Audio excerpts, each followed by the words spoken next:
Olá, seja bem-vindo ao grupo de estudos Santo Anselmo. Em nome do Pai, do Filho e do Espírito Santo.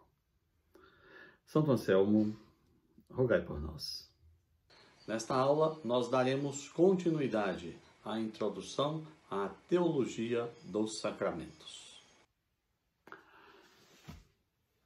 São 7 os sacramentos da Igreja Católica. Primeiro, o batismo. Segundo, a confirmação ou crisma. Terceiro, a Eucaristia. Quarto, a confissão ou reconciliação. Quinto, a unção dos enfermos. Sexto, o matrimônio. Sétimo, a ordem. Então, são 7 os sacramentos: batismo, crisma, Eucaristia, reconciliação, unção dos enfermos, matrimônio e ordem.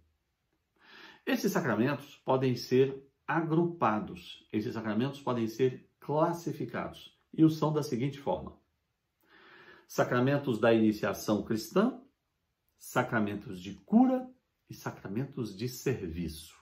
Ou seja, existem os sacramentos por meio dos quais nós iniciamos a nossa jornada cristã, existem os sacramentos por meio dos quais nós nos curamos nas nossas dificuldades e existem os sacramentos por meio dos quais nós servimos a Deus e a Igreja.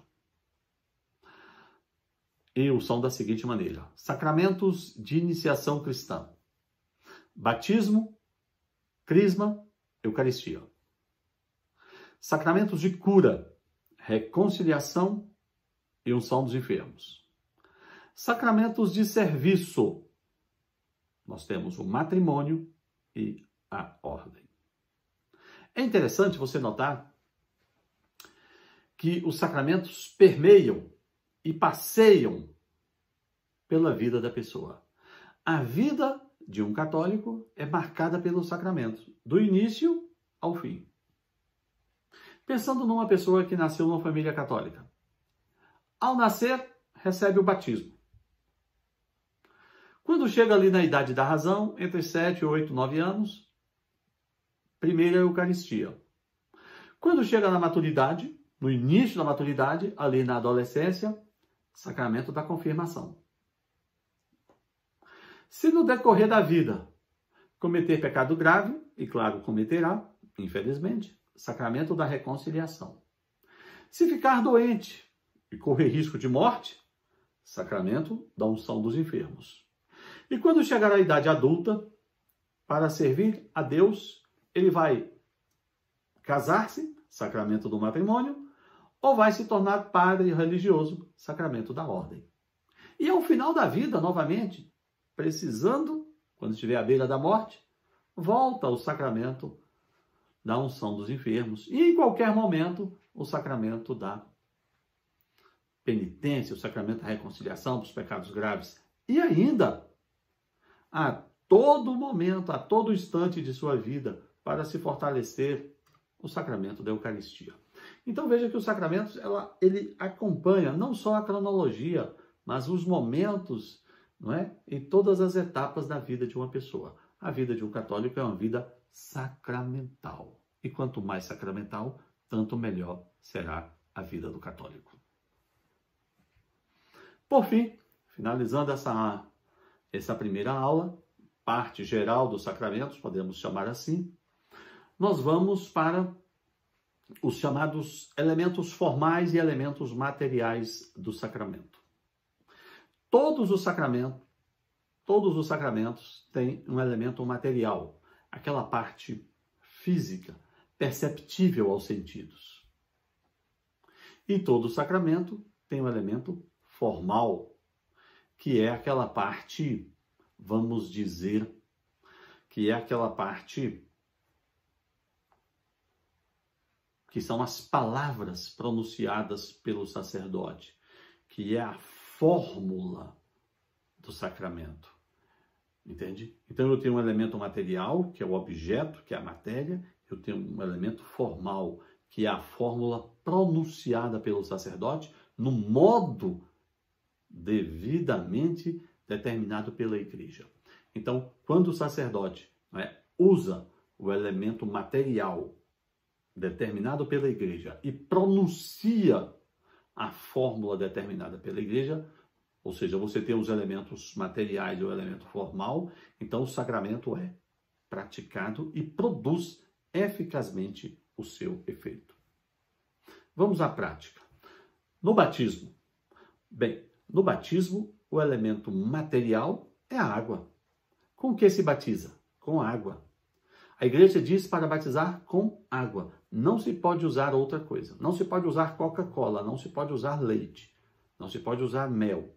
É água. Água, H2O. É água. Água corrente, água comum. Claro que será abençoada e exorcizada, mas materialmente água. E qual é o elemento formal que o sacerdote pronuncia?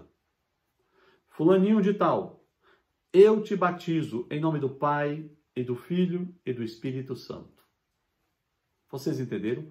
Eu tenho um elemento material, a água, eu tenho um elemento formal, a fórmula batismal. Segundo, na crisma. Qual é o elemento material? Com que objeto o bispo crisma o fiel? Com o óleo do crisma. É preciso que seja o óleo abençoado, ungido pelo bispo na missa dos Santos Óleos, na quinta-feira de manhã, falaremos disso logo logo. É preciso que seja este óleo. E qual é o elemento formal? É a invocação do Espírito Santo, a oração que o bispo faz, invocando o Espírito Santo, que ele venha com os seus 7 dons sobre os crismandos, e depois a fórmula individual, quando ele traça uma cruz na testa do crismando com óleo e diz: fulano de tal, receba por este sinal o Espírito Santo, dom de Deus.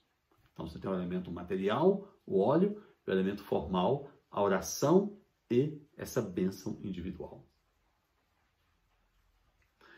Muito bem, Eucaristia, qual é o elemento material?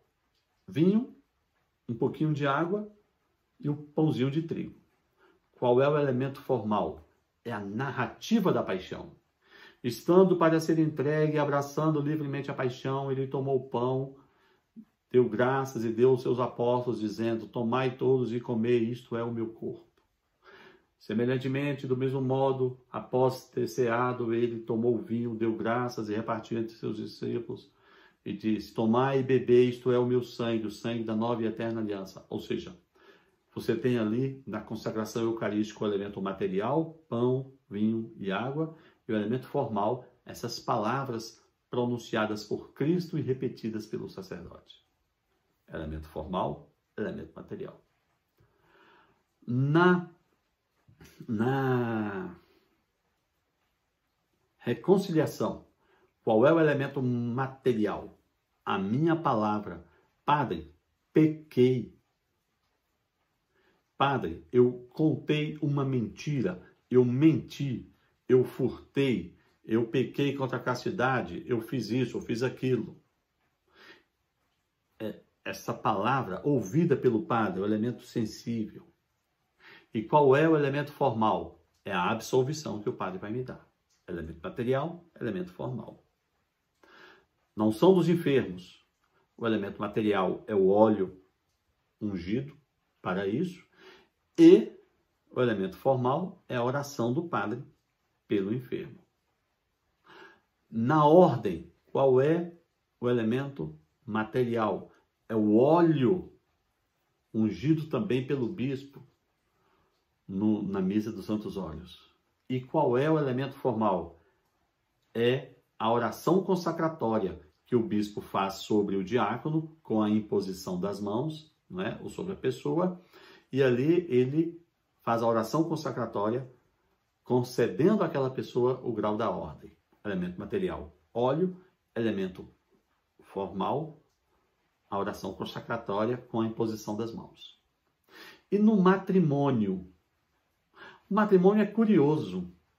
O matrimônio é curioso, porque o ministro do matrimônio, vamos ver depois, são os noivos. Não é o padre, não é o diácono, e muito menos o bispo. Quem celebra o casamento são os noivos. Qual é o elemento material do matrimônio? A presença física dos noivos, um homem e uma mulher. É um elemento material. É por isso que não pode ter ali 2 homens, 2 mulheres, ou um homem se casando com 2 mulheres, ou 2 mulheres se casando com um homem. Não. A igreja instituiu o casamento monogâmico de homem e de mulher. Então, o elemento material para o casamento, para o matrimônio, é o homem e a mulher. E o elemento formal? O elemento formal é aquela promessa que eles proferem de viva voz, um recebendo o outro como cônjuge, o homem recebendo a mulher como esposa, prometendo amá-la, não é, por toda a vida, na doença, na saúde, na pobreza, na riqueza, de ser fiel, e a mulher vice-versa.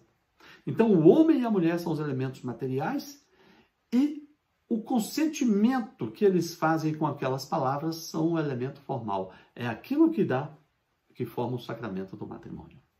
Então, todos os sacramentos têm um elemento material, visível e palpável, e um elemento formal, que são as palavras pronunciadas pelos ministros dos respectivos matrimônios. No caso dos respectivos sacramentos. No caso do matrimônio, os ministros do matrimônio são os próprios noivos. Você pergunta, e o que faz o padre ou o diácono no casamento? Ele apenas é uma testemunha qualificada da igreja, para ver se os noivos realmente pronunciaram a palavra certa. Mas o que eu quero dizer aqui mais é a ideia do elemento material e do elemento formal. Eu quero que isso fique muito claro para você. Por fim, para finalizar esse nosso primeiro encontro, eu gostaria de falar sobre o problema de um sacramento ser administrado por um sacerdote, um padre, um bispo, ou mesmo por um diácono, que não esteja em perfeita comunhão com Deus. Lá pelo século III e IV, surgiu uma grande discussão na igreja sobre a validade dos sacramentos quando praticados por alguém que havia cometido um pecado grave. Eu vou resumir a discussão. Seria válido a absolvição de um padre que cometeu um pecado tão grave quanto aquele que o fiel lhe confessou? Vamos dar um exemplo prático, dramático. Imagine que um rapaz de 20 anos, chegue ao padre e confesse ao padre que ele teve acesso à pornografia na internet. Ele viu e admirou e apreciou e sonhou ao ver pornografia na internet. Pecou contra a castidade. Ele vai ao padre e diz: padre, eu pequei contra a castidade, pequei contra o 6º mandamento, apreciando, vendo filmes pornográficos na internet. Fiz isso por 3 vezes, padre. Mostra-se arrependido, dispõe-se a não pecar mais, sabe que aquilo está errado. O padre, então, lhe dá a absolvição e uma penitência. Só que aquele padre, imagine por hipótese, seja um padre que esteja em pecado grave contra a castidade. Como fica essa situação? Olha, há 1.600 anos, Santo Agostinho, examinando uma situação desse tipo, chegou à conclusão que os sacramentos são tão preciosos, são tão ricos, tendo sido instituídos por Cristo para continuar a dispensação de sua graça por este mundo, que eles produzem um efeito por si mesmos, independentemente da santidade ou da ausência de santidade de quem os administrou, desde que essa pessoa esteja habilitada a administrá-los. Então, se o padre foi validamente ordenado mesmo que ele esteja em pecado grave, a absolvição dada por ele a um pecado mais grave ou menos grave que o dele é uma absolvição válida. Santo Agostinho concebe a ideia, e a igreja absorve isso como verdade, de que o sacramento produz efeito por si mesmo, desde que estejam presentes os elementos materiais e o elemento formal, tal qual a igreja prescreve, e desde que seja administrado pelo ministro competente. Então fique tranquilo. Apenas verifique se o objeto material e o objeto formal estão presentes. Esse sacramento é válido. Ele produz efeito por si mesmo, né? Diriam os latinos, ex opere operator. Muito bem, meus caros. Essa é a nossa primeira aula de sacramentos, a parte geral dos sacramentos. Vamos a seguir para a parte de sacramentos em espécie. É importante que você curta esse vídeo no YouTube e curta esse vídeo nas redes sociais, tanto na página do Instagram do grupo Santo Anselmo, quanto no Facebook, na página do grupo de estudos Santo Anselmo. Por que é importante essas curtidas? Porque essas redes sociais trabalham com a ideia de que quanto mais curtidas, mais pessoas serão chamadas a ver esses filmes, essas publicações. Fiquem com Deus. Santo Anselmo, rogai por nós.